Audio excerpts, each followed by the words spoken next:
Let's talk about the recent presidential debate. One of the first things Governor Romney mentioned was energy independence. He criticized the Recovery Act, where there was $90 billion for clean energy. I'd like to ask Bill Reilly, was the $90 billion for clean energy, was that a good investment on the part of the U.S. government? I personally think it was, and particularly if you posit a $2 or $3 natural gas price per million cubic feet, it's very hard to attract private investment into wind power at this time, for example. It just isn't going to happen if you remove all of the subsidies. I actually have a lot of sympathy for the idea of removing all the subsidies, but I think if you were going to do that, the analysis I've seen shows that if you did it gradually, you would still see renewables come on. They would come on at a slower pace, but they would make it. And I think that's probably a policy worth pursuing.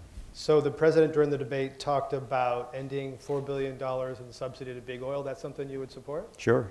Tom Steyer, what do you think about driving more capital into clean energy? Are the right signals happening there? Well, clearly they're not, because I think that the environment for investment in what I think of as advanced energy is as negative as I've seen it over the last 5 years. But I think that the difference that I see really does have to do with this issue of urgency and timing. And I think that when you think about bringing the market to bear, of trying to unleash free enterprise, and you talk about pricing the externalities, which, you know, clearly everybody's eyes are going to glaze over when you use that phrase. Yeah. But when you start talking about basically taxing pollution, the question is the amount. Because at $25 a ton, the question is, what does that really impact? People talked about cap and trade and they hated it cap and tax. But what it did was, it was much more of a performance standard. We're going to allow this much carbon, and then everybody figures out what they're willing to produce with that as a limit. So it wasn't technology forcing, it wasn't government picking winners. It was just saying, we can afford to produce this much carbon, and so you basically get to buy that carbon, that pollution usage.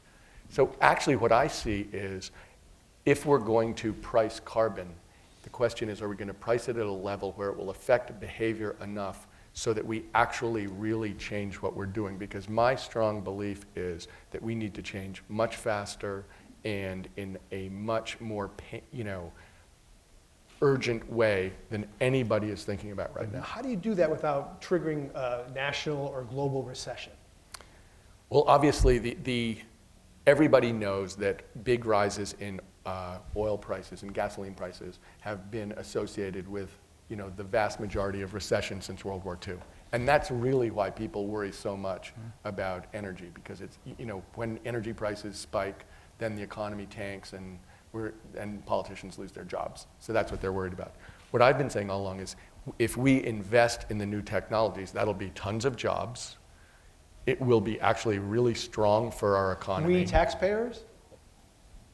If the American government pushes us in that way and makes it one of the goals of strategy of what we're trying to do as a country, it will in fact be a huge jobs program. And we will, in addition, change the way that we generate energy in the United States, and we will avoid huge problems and also, create new industries. So I strongly believe that that's the way to go. And I don't think we have, but the difference is, I don't think we have a choice anyway. I think it'll be great, but I think the alternative is terrible.